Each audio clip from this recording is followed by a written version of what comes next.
Sometimes God's greatest gifts are unanswered prayers. Think about that.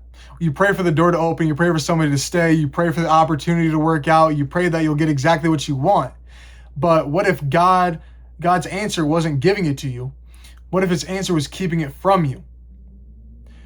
So most of us only recognize God's goodness when he says yes, when the blessing comes, when the relationship works out, when the job calls back, when the situation turns around. But when God says no, we call it silence. When God closes the door, we call it rejection. When God removes somebody, we call it a loss.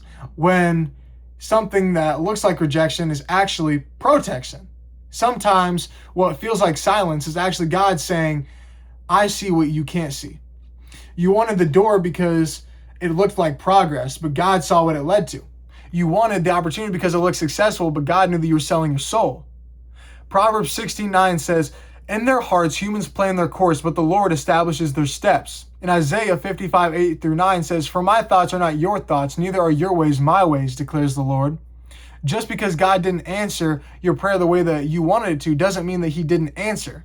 Just because he said no doesn't mean that he rejected you. It doesn't mean that he wasn't good. And just because you lost it doesn't mean that you needed it. Sometimes the blessing is the closed door. Sometimes the blessing is the breakup. Sometimes the protection was the delay. God is not ignoring you when he refuses you. He is refusing you of something that will hurt you. He's loving you, he's covering for you, and he's guiding you. So if God didn't answer the way that you wanted, don't assume that he failed you. Maybe he saved you. Thank you so much for watching. As always, don't forget to pray today.